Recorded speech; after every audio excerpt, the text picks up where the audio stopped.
다 같이 묵도하심으로 주일 찬양 예배를 하나님께 드리겠습니다.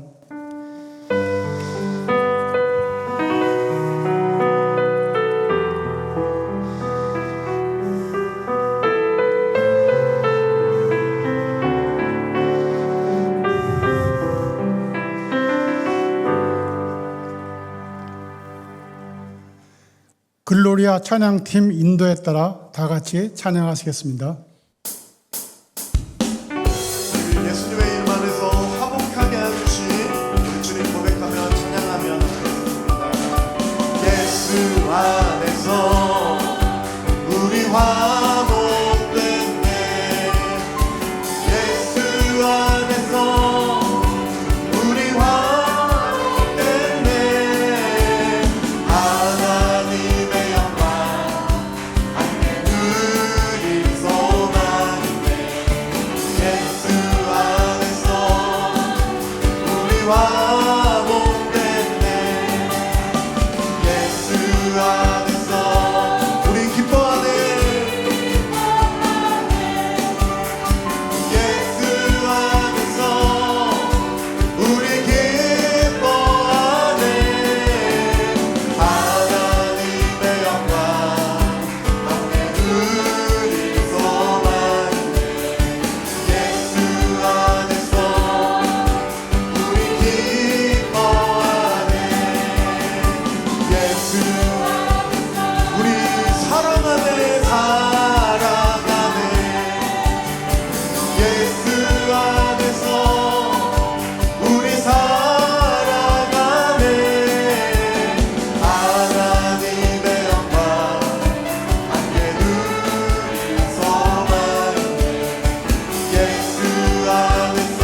주님 내게 평안 주시니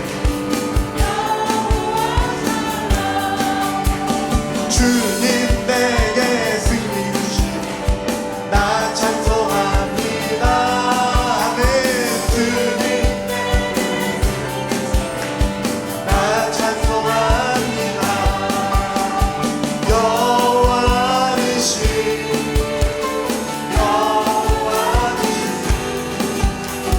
주님 내게 승리 주시니 주님 나를 치료하시니 참 감사합니다. 아멘.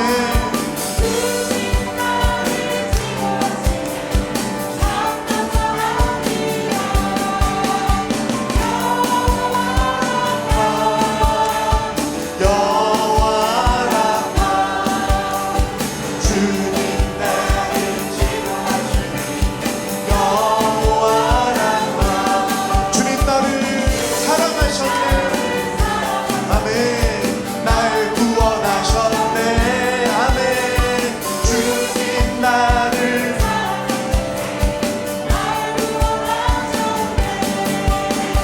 할렐루야. 아멘.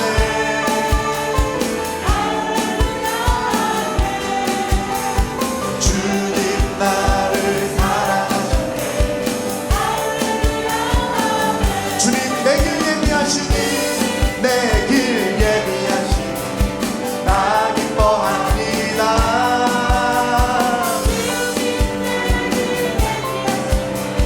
나 기뻐합니다.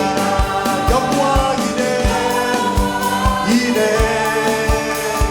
여호와 이래 주님 예비하시니 여호와 3절 고백합니다. 주님 승리 주시니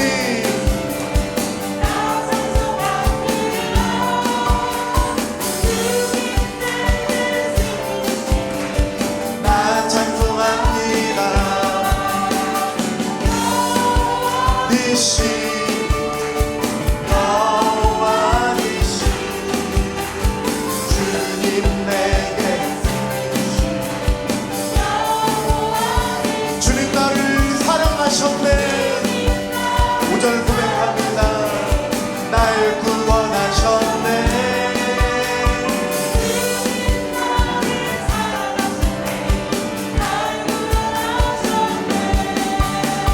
할렐루야. 아멘.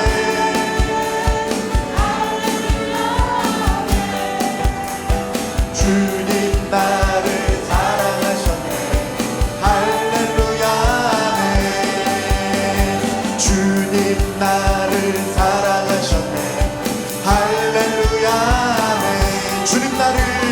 주님 나를 사랑하셨네. 할렐루야. 아멘. 할렐루야. 아멘. 할렐루야. 나를 사랑하신 주님 찬양합니다. 사랑하셨네. 할렐루야. 여호와 이래 여호와 이래 여호와 이래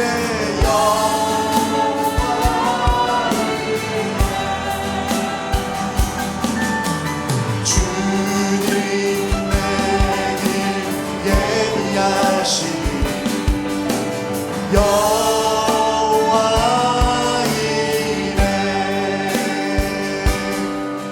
할렐루야. 우리 하나님께 영광의 박수 올려드리겠습니다. 여호와 이래 여호와 샬롬 여호와 니시 여호와 라파 감사합니다. 주님 찬양합니다. 아멘.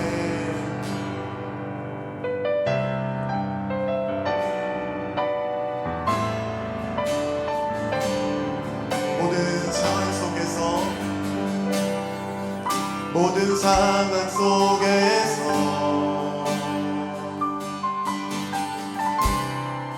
주를 찬양할지라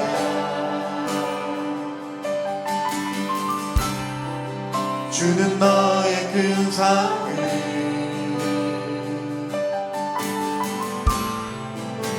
큰 도움이시라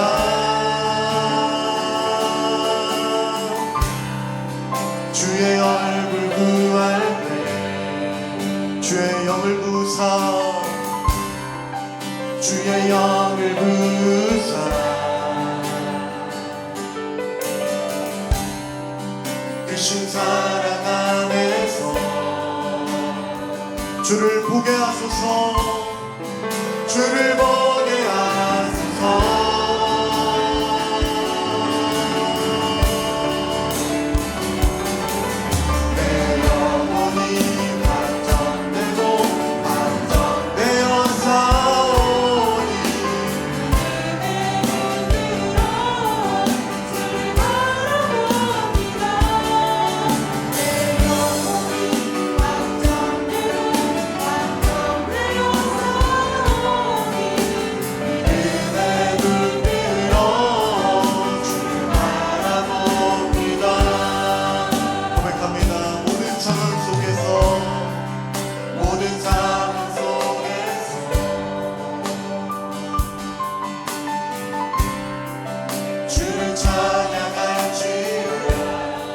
주님은 너의 큰 상을 주는 너의 큰 상을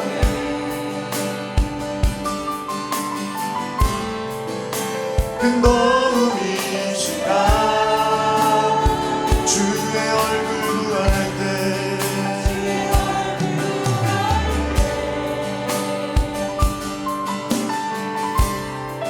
주의 영을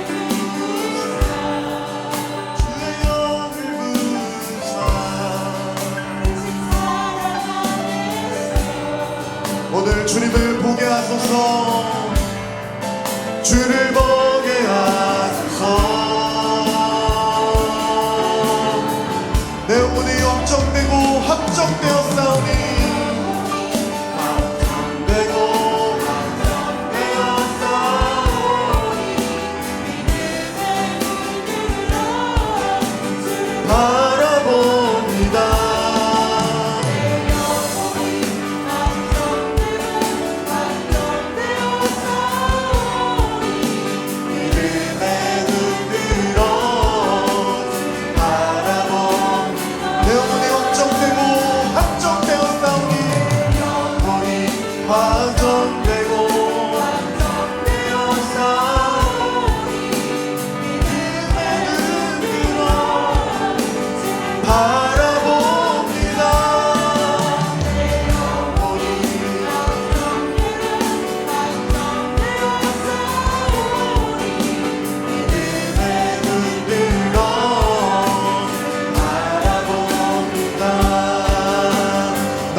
고백합니다. 넘쳐나네 넘쳐나네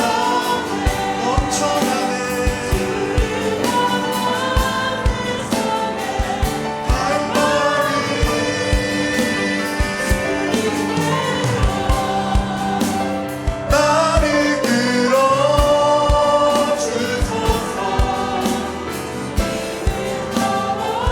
기도드리며 나아가겠습니다. 주님께로 나아보고자 하는 마음이 우리 안에 넘쳐날 수 있도록 도와주시옵소서.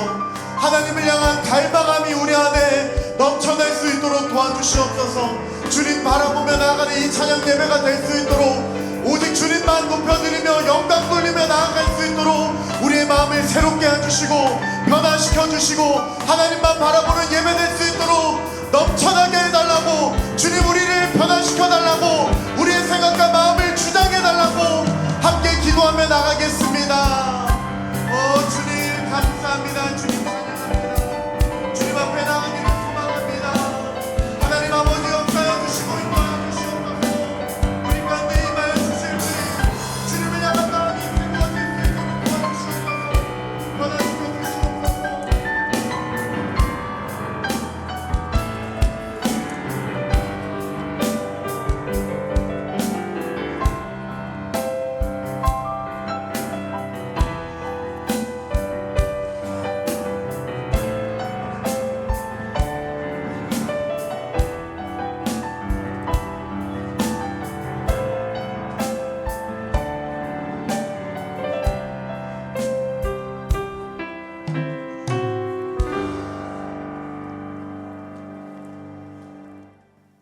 박기수 A 안수 집사님, 우리를 대신하여 기도하시겠습니다. 거룩하신 아버지 하나님, 지난 한 주간도 사랑과 은혜로 우리를 보호하여 주시고 건강 주셔서 주님의 날 부활과 천국 영생의 소망 가운데 영과 진리로 예배를 드리도록 인도하심에 감사드립니다. 은혜의 하나님, 결실의 계절을 앞두고 하나님의 나라를 위해 눈물로 뿌린 씨앗이 얼마나 되는지, 하나님을 기쁘시게 할 수확물이 무엇이 있는지를 생각해 보니 부끄럽고 죄송할 뿐임을 고백합니다. 육신의 정욕과 이생의 자랑으로 분주하였지만 말씀과 기도에는 게을렀던 우리의 죄를 용서해 주옵소서. 말씀을 돌이켜서 영적 건강을 회복하고 정신과 육체도 건강한 신앙이 되어 복음으로 교회를 새롭게 세상을 이롭게 하여 하나님을 기쁘시게 하도록 도와주옵소서. 우리의 생명의 주인이신 하나님, 여러 가지 질병으로 투병 중인 성도들의 심령을 굳건하게 하시고 하나님의 때를 기다리며 믿음으로 소망을 이루도록 병약해진 육신을 치료하여 주옵소서. 경제적 어려움의 고통으로 절망하고 있는 성도들에게 위로와 새 힘을 주시고 취업과 결혼, 군복무와 학업 등으로 간절히 기도하는 청년들과 동행하심으로 형통의 은혜를 누리게 하옵소서. 지구촌 전체가 홍수와 가뭄, 기와 환경재앙 등으로 수많은 생명이 죽음과 고통 중에 있습니다. 이 세계에 긍휼을 베푸사 치유와 회복의 은혜를 베풀어 주시고 우리 그리스도인들이 사랑을 나누고 환경을 보존하는 일에 드러내게 하옵소서. 믿음으로 세워진 우리 교회가 하나님의 뜻을 구하면서 모든 교역자와 성도들이 한마음으로 화합하여 하나님의 나라를 확장하는 선교 사명에 최선을 다해 충성하게 하옵소서. 하나님께서 귀하게 쓰시는 이영석 목사님에게 성령 충만하게 하시고 겸손히 하나님의 말씀을 선포하시는 이 시대의 선지자로 세워 주옵소서. 권능의 말씀을 받는 우리는 하나님의 쓰임받는 자녀 되도록 도와주옵소서. 오늘도 예배 가운데 풍성한 은혜로 저희의 심령을 촉촉히 적셔주실 것을 기대하오며 우리 주 예수 그리스도의 이름으로 기도드립니다. 아멘.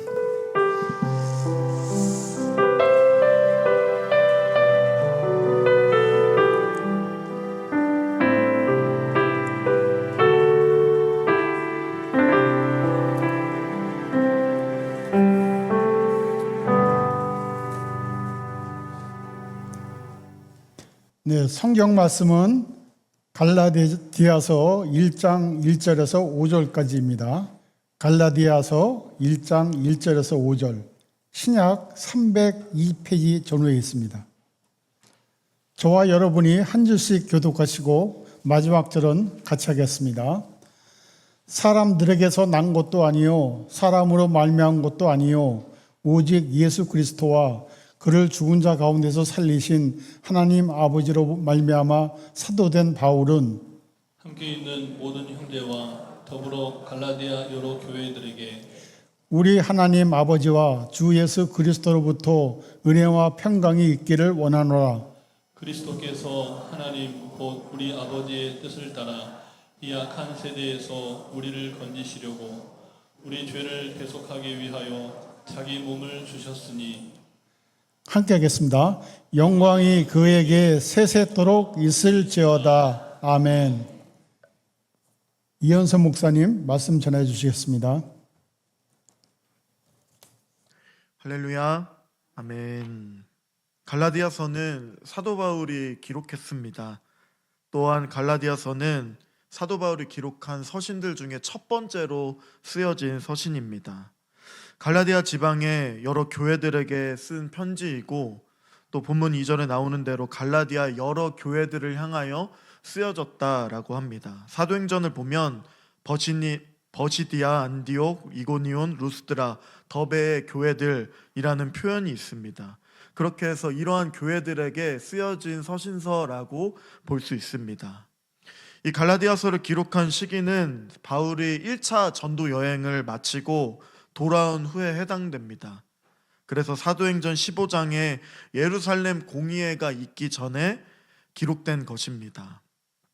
갈라디아서의 이 서신은 복음의 진수를 보여준다 할 수 있는 로마서와 함께 보화 같은 성경이다라는 그런 별칭을 갖고 있는 아주 중요한 책입니다. 그래서 종교개혁자 루터는 갈라디아서와 결혼했다라고 표현할 정도로 이 갈라디아서가 굉장히 중요하다라고 했습니다.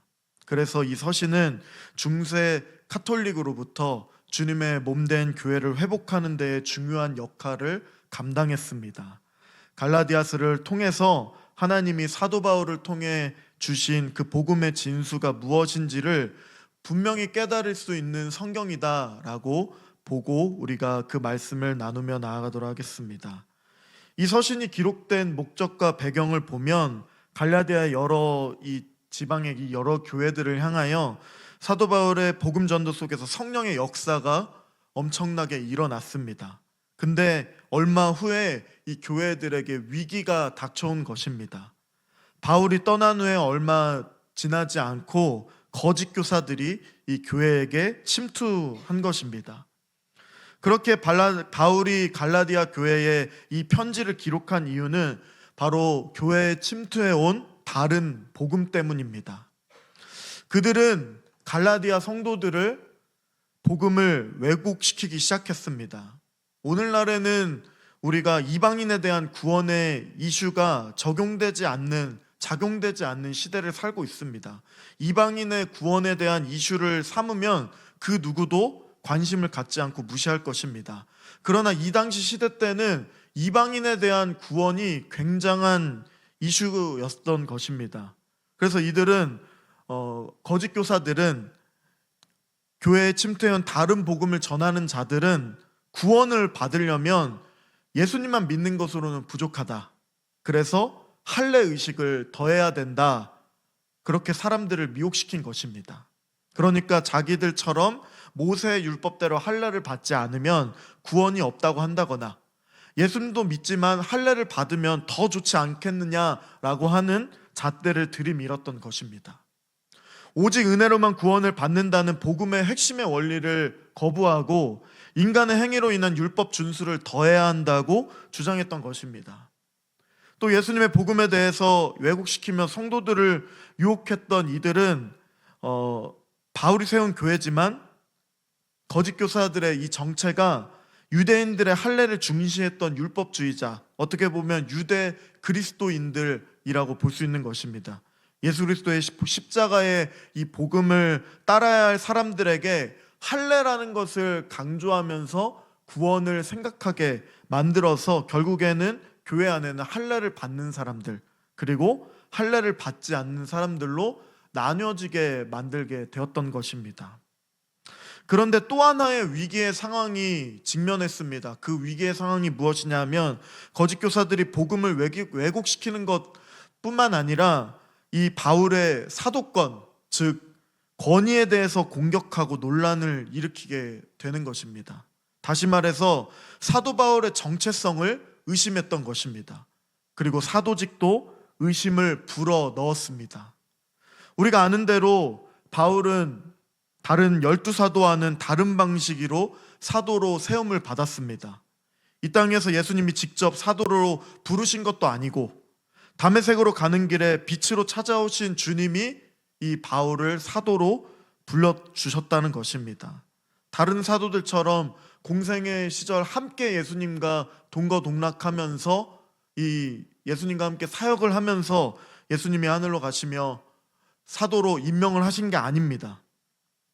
그 공생의 사역에 동참하지도 않았고 십자가의 죽으심과 부활 사건을 직접 목격하지도 않았습니다. 그의 이러한 조건은 거짓 교사들이 그의 사도권을 의심하기에 충분했다는 것입니다. 가뜩이나 복음을 교모하게 왜곡하고 있는데 정식 사도처럼 보이지 않는 바울이 갈라디아 교회의 성도들에게 복음을 전하는 것이 과연 합당하냐라는 논리를 펼치는 것입니다. 따라서 그가 전하는 복음의 내용도 부족할 것이다, 온전하지 않을 것이다, 그가 어떻게 아느냐라는 것을 말하고 있는 것입니다. 오늘 본문에서 바울은 복음의 핵심 내용과 함께 대적자들의 그러한 억지 주장에 대해서 변호하는 내용을 진술하고 있습니다. 1절의 말씀을 함께 읽도록 하겠습니다. 시작. 사람들에게서 난 것도 아니요 사람으로 말미암은 것도 아니요 오직 예수 그리스도와 그를 죽은 자 가운데서 살리신 하나님 아버지로 말미암아 사도된 바울은. 아멘. 그의 사도 바울의 다른 서신서들도 보면은 시작부터 자기 사도권의 이런 출처를 밝히지만 특별히 갈라디아서를 시작하면서는 더욱 자세하게 바울은 밝히고 있는 것입니다. 자신의 정체성, 즉 바울의 이 사도직의 직권이 어디서부터 오는지를 밝히고 있는 것입니다. 우선 자신의 사도 직분이 사람들에게로부터 시작된 것이 아니다라고 말합니다. 즉 이 기원이 사람들에게 있지 않다라는 뜻입니다. 또 사람으로 말미암은 것이 아니라고 말하는 이 바울은 자신의 정체성의 본질을 명확하게 알고 있는 사람이었습니다. 사도 바울은 자신의 이 직분이, 이 사도권이 예수 그리스도와 하나님 아버지로부터 말미암아 주어짐을 알고 있다라는 것이었습니다. 사도로 부르심을 받은 그가 자신의 존재의 본질이 그리스도께 속한 자이고 그리스도로 말미암아 사도가 된 것이다 라는 것을 알고 있다는 것입니다. 다시 말해서 이 직분이 사람을 통하여 시작된 것도 아니고 바울 자신이 자기가 사도가 되고 싶어서 사도가 된 것도 아니며 베드로를 비롯하여 다른 사도들이 주님께서 추천해 줘서 다른 사도들이 주님께 추천해 줘서, 그러니까 다른 사도들로 인해서 자기가 사도가 된 것도 아니다 라고 말하는 것입니다. 자기의 사도 이 직분은 오직 예수 그리스도 그리고 하나님 아버지로부터 시작된 것이다 라고 말합니다. 이것은 단순히 바울의 그런 주장이 아니었습니다. 성경에서도 그가 사도로 세움받은 실제 사건을 들여다볼 수가 있는데 사도행전 9장의 말씀입니다. 한번 1절부터 5절까지의 말씀을 교독하겠습니다. 사울이 주의 제자들에 대하여 여전히 위협과 살기가 등등하여 대제사장에게 가서 다메섹 여러 회당에 가져갈 공문을 청하니 이는 만일 그 도를 따르는 사람을 만나면 남녀를 막론하고 결박하여 예루살렘으로 잡아오려 함이라. 사울이 길을 가다가 다메섹에 가까이 이르더니 호련히 하늘로부터 빛이 그를 둘러 비추는지라. 들음에 소리가 있어 이르시되 사울아 사울아 내가 어찌하여 나를 박해하느냐 하시거늘. 함께 읽겠습니다. 대답하되 주여 누구시니까? 이르시되 나는 내가 박해하는 예수라. 아멘. 사도 바울이 어떤 사람이라 나옵니까? 교회에 열심을 다했던 사람도 아니었습니다. 주를 위해 충성을 다했던 사람도 아니었습니다. 유대인들이 자기들만의 세웠던 그 하나님을 오해했던 여러 가지의 그러한 모습들을 여전히 간직한 채 예수님을 믿는 성도들을 핍박하러 가는 도중에, 성도들을 잡아오려고 다메섹으로 가는 도중에 빛으로 찾아오신 부활하신 예수님을 만나게 된다는 것입니다. 빛으로 찾아오신 그분을 나는 내가 박해하는 예수다 라고 분명하게 증언합니다. 따라서 바울이 경험한 것은 단순히 환상이나 체면 상태가 아니라 신비한 방법으로 찾아오신 예수님인 것입니다. 사흘 후에 주님은 아나니아를 통해 바울을 가르쳐 복음을 전하기에 택한 나의 그릇이다 라고 말씀하셨습니다. 이것은 주님이 직접 사도 바울을 사도로 세우셨다라는 의미인 것입니다. 그러므로 본문에서 바울이 주장한 대로 그의 사도된 직분은 사람들의 난 것도 아니고 사람으로 말미암은 것도 아니고 오직 예수 그리스도로부터 기원한 것이다 라는 것이죠. 또한 예수님을 죽은 자 가운데서 살리신 하나님 아버지로부터 그의 사도직이 기원된 것입니다. 이처럼 사도의 직분은 특별한 것입니다. 어떠한 사람이나 수단을 거치지 않고 주님께서 직접 세우신 특별한 직위입니다. 이들의 권위와 가르침은 자신들에게 있지 않습니다. 오직 그들을 세우신 주님께 있는 것입니다. 따라서 사도의 권위와 가르침을 부정하는 사람은 그들을 직접 세우신 주님을 대적하는 것입니다. 그러니까 성경 말씀을 부인한다는 것은 예수님을 부인한다는 것입니다. 사도들은 1세기 당시 교회의 기초를 놓기 위해 주님이 일시적으로 세우신 특별한 사람들입니다. 하나님의 말씀을 직접 받아서 기록하거나 또 기록하도록 도와준 사람들, 그들이 사도입니다. 성경이 완성됨과 동시에 더 이상 사도가 존재될 필요가 없어졌습니다. 마지막으로 생존한 사도는 요한계시록을 기록한 사도 요한입니다. 만일 오늘날에도 자기가 사도다 그렇게 주장하는 사람이 있다면 여러분은 그 사람의 말을 그냥 무시하면 됩니다. 실제로 미국에서 신사도 운동을 지지하는 사람은 신사도 운동이 무엇이냐 하면 지금도 사도가 있다. 나는 주님이 직접 세운 사도다라고 주장하는 사람들이 있다라는 것입니다. 어떤 경우에도 이들은 하나님이 직접 세우신 자들이 아님을 우리는 기억해야 합니다. 자기들끼리 사도로 정하고 선지자를 정하고 임명하고 마치 성경에 나오는 그러한 사도인 것처럼 행세를 할 뿐입니다. 우리나라에도 한국교회 안에도 이 신사도 운동이 유행할 때가 많이 있었습니다. 지금도 물론 신사도 운동을 하지 않는다 하면서도 신사도를 따르는 사람들이 있습니다. 이들의 특징은 하나님이 자기를 세워주셨고 직통으로 계시를 받고 있다라고 주장합니다. 눈에 보이는 기적적인 현상에 주목하고 그래서 어떤 금리빨이 나온다거나 금가루가 나온다거나 이런 걸 주장하고, 그리고 영적 도회, 즉 하나님이 지배하는 곳, 사탄이 지배하는 곳, 이렇게 이분법적으로 나누어서 하나님과 사탄의 대결이다, 이런 사고방식으로 세상을 바라보고 해석합니다. 이들이 만일 주님이 세우신 사도가 맞다면 계속해서 성경은 계속해서 쓰여져야 되지만 그렇지 않죠. 따라서 신사도 운동에 빠진 그들은 사도가 절대 아니라는 것입니다. 여하튼 바울이 자신의 정체성 그리고 사도직을 이토록 변호한 까닭은 단순히 자신의 입장만을 변호하기 위해서가 아니라 자기가 하나님께 받은 이 사도직, 그리고 자기가 이 예수님을 통하여 받은 이 사도직이 무시를 당하면 그를 세우신 하나님의 권위가 짓밟히기 때문이라는 것입니다. 더군다나 그가 힘써 전하는 복음의 내용에 하나님이 주신 권위를 상실하게 된다는 것입니다. 다메섹 회심 사건 때 사도로 세움을 받았고 이와 동시에 복음의 내용을 전수받았기 때문에 그가 사도권과 그가 선포하는 복음의 내용은 뗄래야 뗄 수가 없는 관계라는 것입니다.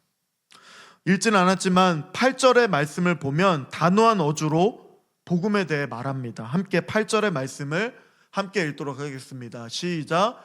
그러나 우리나 혹은 하늘로부터 온 천사라도 우리가 너희에게 전한 복음 외에 다른 복음을 전하면 저주를 받을지어다. 아멘. 자기가 사도로 전한 복음 외에 다른 복음을 전하는 자, 거짓 교사들이 퍼뜨린 다른 복음에 대해 강하게 맞서며 심지어 하늘에 온 천사라도 다른 복음을 전하면 저주를 받는다라고 선포하는 것입니다. 이처럼 바울은 자기가 전하는 복음에 대해 절대적인 확신이 있었습니다. 왜냐하면 직접적으로 예수님께 받았기 때문입니다. 복음이 자신의 사도직처럼 사람에게서가 아니라 하나님으로부터 온 것을 확신했기 때문입니다. 세상의 어떤 것으로도 복음에 대한 확신을 흔들 수가 없었기 때문입니다. 이처럼 이 사도 바울의 이 마음을, 이 확신이 우리에게도 바른 복음의 전도자가 가져야 할 중요한 덕목임을 우리는 기억해야 할 것입니다. 사랑하는 성도님 여러분, 그러나 또 한 가지 우리가 놀라운 사실이 있습니다. 그것은 바로 바울이 전한 그 복음, 그것은 바로 우리가 깨달은 이 복음과 동일하다는 사실입니다. 우리는 사도도 아닌데 우리는 동일하게 깨닫고 있다는 것입니다. 우리는 비록 사도가 아니지만 사도처럼 복음에 대한 절대적인 확신을 통해 동일하게 가질 수 있다는 것입니다. 사랑하는 성도님 여러분, 우리가 소유하고 있는 이 복음, 사람에서 난 것이 아니라 하나님으로부터 비롯되었다고 확신하고 계신다면 정말 그 축복일 것입니다. 확신이 없다면 확신을 구하며 기도하시기 바랍니다.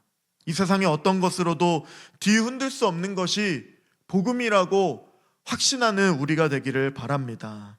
그렇다면 우리도 바울처럼 이 복음을 위해 하나님이 택하신 귀한 그릇이라고 확신하시는 우리 귀한 성도님들 되시길 바랍니다. 이 복음의 내용을 여러 가지 표현할 수 있지만 오늘 본문에서는 특별히 구원에 관해서 말씀을 우리에게 해주고 있습니다.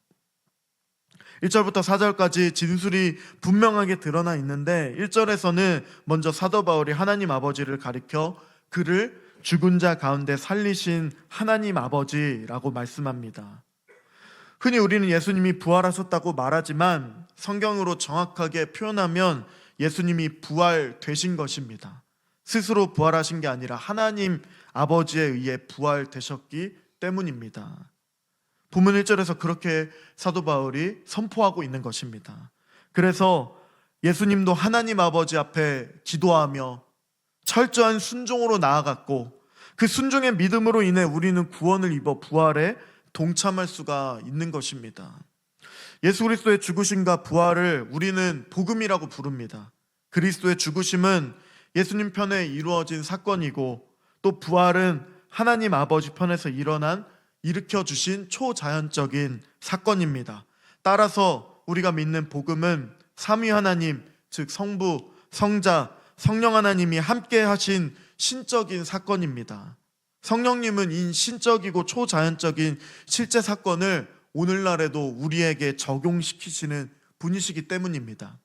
2000년 전 갈보리 언덕에서 일어난 그 사건이 시공을 초월하고 오늘 나에게 실제 사건이 되게 하시는 이 성령님의 인도하심, 삼위 하나님의 그러한 우리를 향한 계획하심, 복음의 사건을 삼위일체 공동사역으로 이 때문에 우리가 복음을 믿으면 삼위 하나님을 동시에 믿게 된다는 그러한 은혜를 기억하는 우리가 되기를 바랍니다. 여튼 1절에서 바울은 사도직을 변호함에 동시에 하나님 아버지께서 예수 그리스도를 죽은 자 가운데서 살려내셨다라는 증거를 선포하고 있는 것입니다. 계속해서 4절에서 예수님의 행하신 일을 증거합니다. 함께 4절 말씀도 함께 읽겠습니다. 그리스도께서 하나님 곧 우리 아버지의 뜻을 따라 이 악한 세대에게 우리를 건지시려고 우리 죄를 대속하기 위하여 자기 몸을 주셨으니. 아멘. 원문에 따르면 그리스도께서 먼저 처음에는 그리스도께서 하나님 곧 우리 아버지의 뜻을 따라라고 표현되어 있지만 원문에서는 자기 몸을 먼저 주셨다라는 게 나옵니다. 예수님의 행하신 일의 핵심이 자기 몸을 주셨다라는 사실이기 때문입니다. 무엇 때문에 주셨다 하고 있습니까? 증언대로 우리 죄를 대속하기 위하여 자기 몸을 주셨다라고 하고 있습니다. 여기서 우리는 우리 죄가 하나님 앞에서 얼마나 심각한 것인지를 알 수 있습니다. 하나님은 죄와 공존할 수 없는 분이시기 때문에 예수님을 통하여 하나님과 막혀진 담, 완전히 무너져버린 그 관계를 회복하려면 예수님의 십자가의 사건, 예수님이 행하셨던 자기 몸을 주신 사건이 있어야 된다는 것입니다. 그래서 하나님과 다시 화목하게 해주신 매개체가 예수님을 통하여 이루어진 것입니다.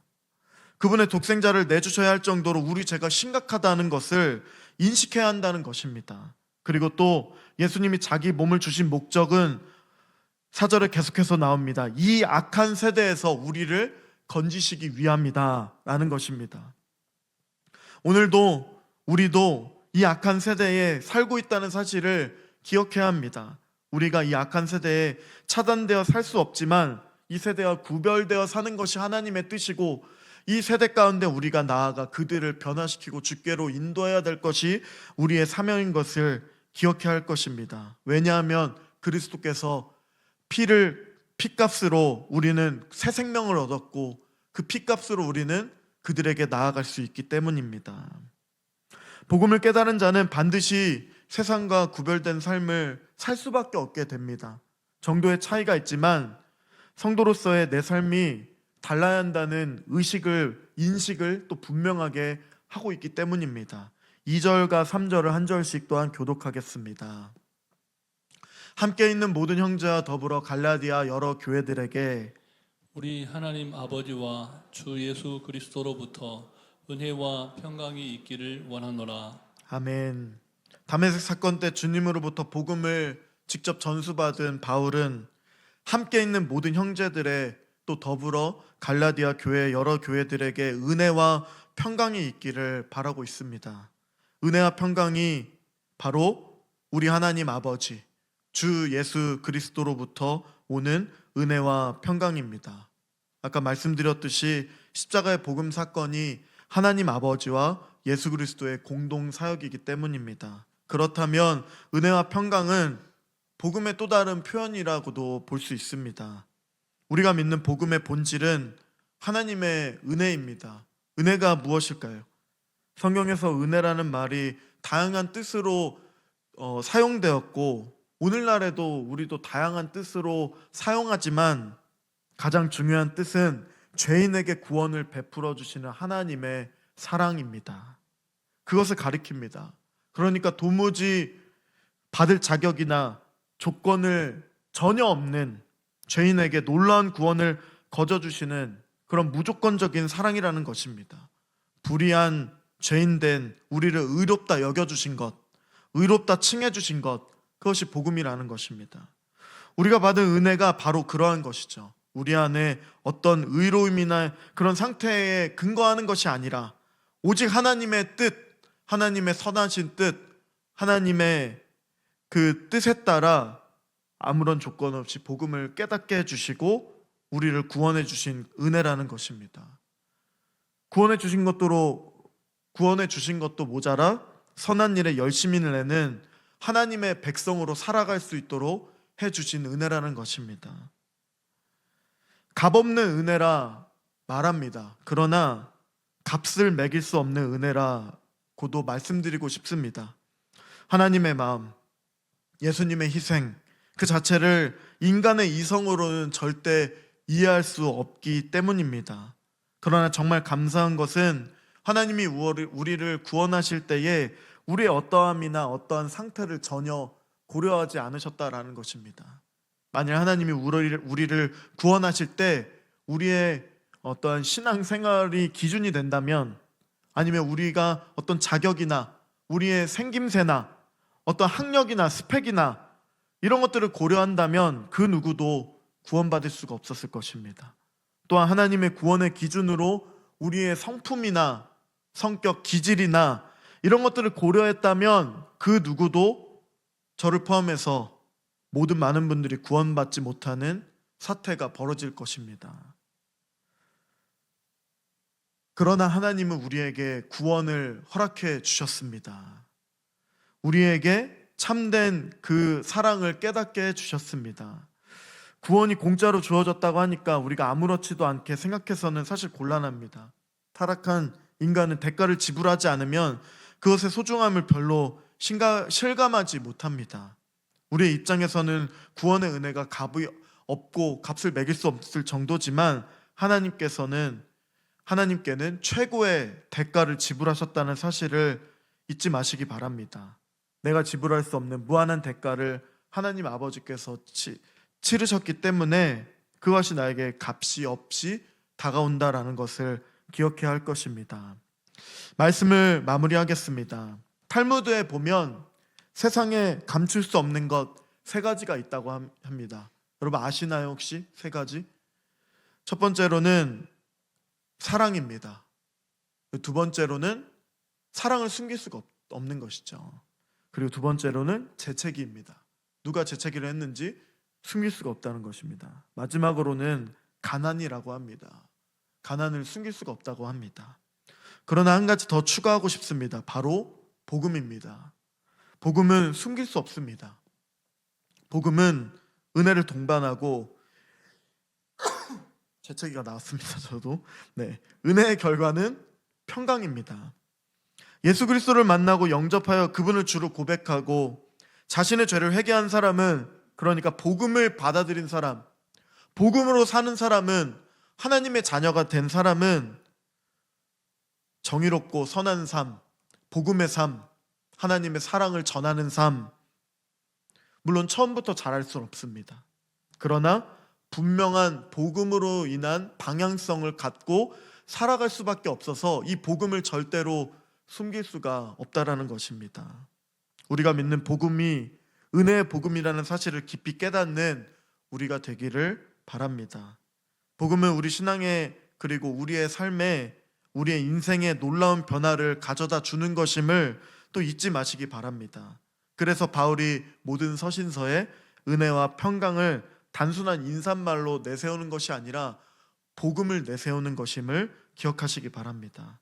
은혜의 결과가 평강이기 때문입니다. 현실이 평안하지 않다 하더라도, 어떤 불안과 걱정과 조급과 강박 닥쳐온다 할지라도 자유롭게 할 수 있는 복음의 능력, 이 평강을 풍성히 누리는 그러한 복된 성도님들 되시길 바랍니다. 이번 한 주간도 복음으로 인하여 은혜와 평강을 충만히 누리시는 우리 귀한 사랑하는 성도님들 되시길 바랍니다. 아멘. 함께 찬양하고 기도하겠습니다. 나를 지으신 이가 하나님, 나를 부르신 이가 하나님, 우리를 복음으로 살게 해주신 이가 하나님이심을 함께 고백하고 기도하고 나아가겠습니다.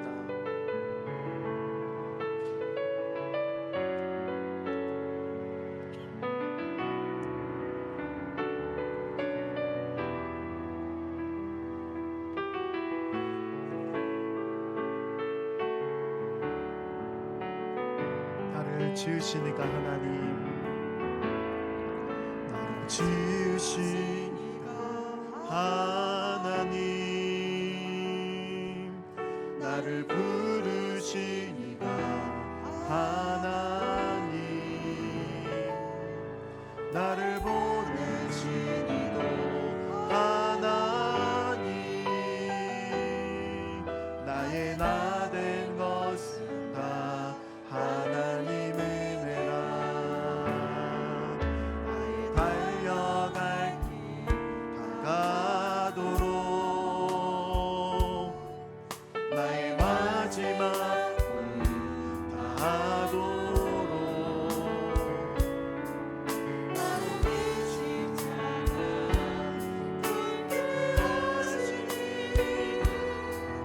나의 나 된 것은 다 하나님의 은혜라. 한량없는 은혜, 갚을 길 없는 은혜, 내 삶을 애워싸는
붙드시는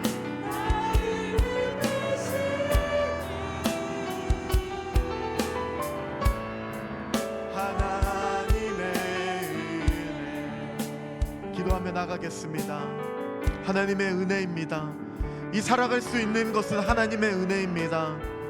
사도 바울에게 허락하여 주신 것처럼 우리도 정체성을 잃지 않고 맡겨주신 그 사명, 직분, 또 하나님이 허락하여 주신 그 사랑, 복음의 능력을 잃어버리지 않고 예수 그리스도를 바라보며 성령님의 도우심을 구하며 하나님 아버지의 그 사랑을 누리며 살아갈 수 있도록 우리를 변화시켜 주시고 붙들어 주시옵소서. 은혜에 따라 살아갈 수 있도록 도와주시옵소서. 복음 선포하는 사람으로, 복음으로 살아가는 사람으로 살아갈 수 있도록 도와주시옵소서. 가장 중요한 그 복음이 우리의 삶 가운데 잃어버리지 않도록 우리를 복음의 사람으로 붙잡아 달라고 함께 합심하여 기도하며 나가겠습니다.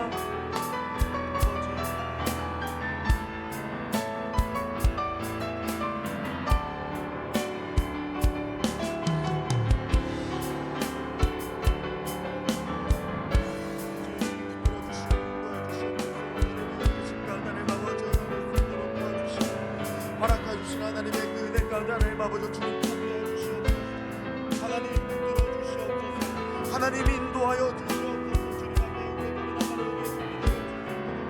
주님 역사해 주시고 인도하여 주시고 붙들어 주시고 오 하나님 아버지 역사해 주시옵소서. 인도해 주시옵소서. 주님 붙들어 주시옵소서.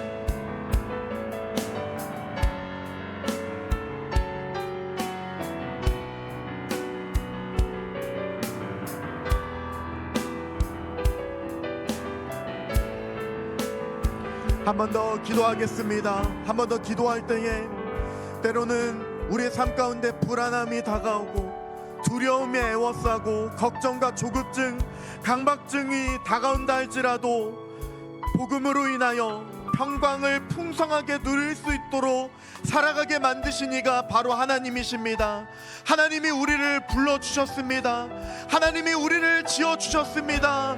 하나님이 우리를 보내주셨습니다. 나의 나 된 것이 하나님이심을 고백합니다. 하나님 주께서 허락하시는 은혜와 평강을 누릴 수 있도록 복음으로 사는 사람이 될 수 있도록 도와주시옵소서. 염려가 다가온다 할지라도 하나님 어려움이 다가온다 할지라도 주님 붙들고 살아갈 수 있도록 세임과 능력으로 하나님의 나라를 살아가는 주의 자녀로 백성으로 살아갈 수 있도록 천국 백성으로 살아갈 수 있도록 도와주시옵소서. 한 번 더 기도하겠습니다. 아버지 붙들어 주시옵소서. 인도하여 주시옵소서. 때로는 우겨쌈이 당할지라도 어려움이 닥쳐온다 할지라도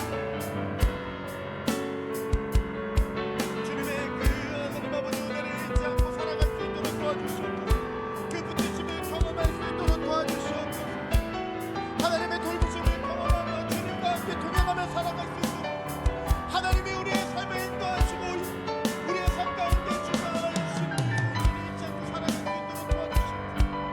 주님 붙들어 주시옵소서. 함께해 주시옵소서. 하나님의 놀라우신 은혜를 경험하고 하나님 앞에 고백하며 나가는 우리 삶이 되어질 수 있도록 도와주시옵소서. 주여 붙잡아 주시옵소서. 인도해 주시옵소서.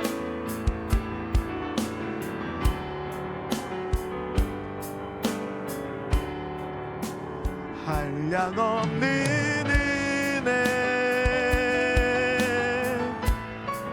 갚을 길 없는 은혜 내 삶을 애워싸는 하나님의 은혜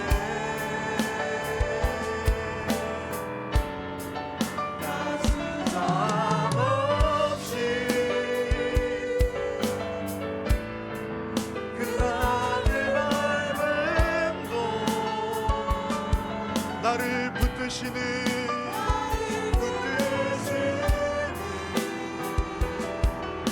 하나님의 은혜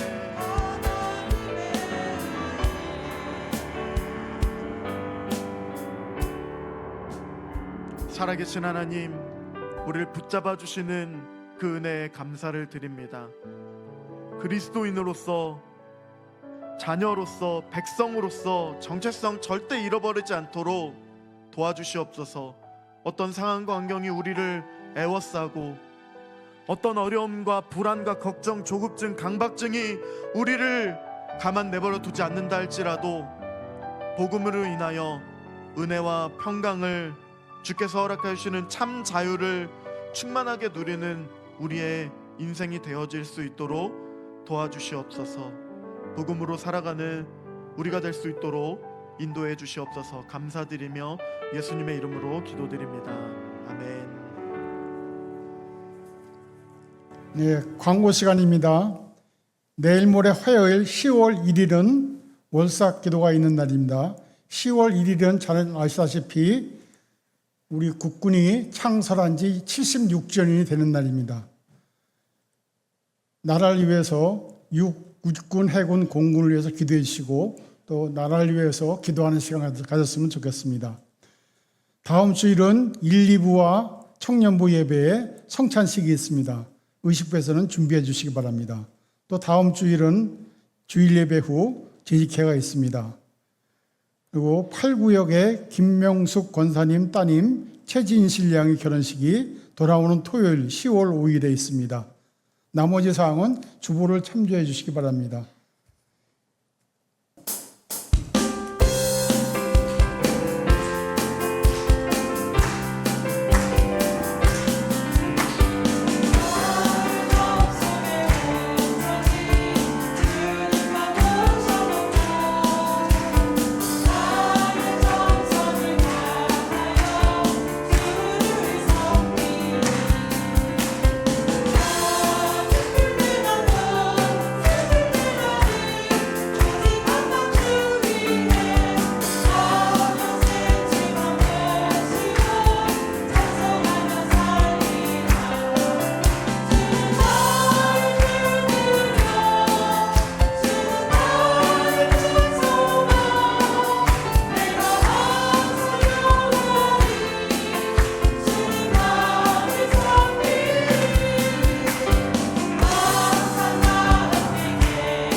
이현성 목사님 축도하심으로 주일 찬양 예배를 마치겠습니다.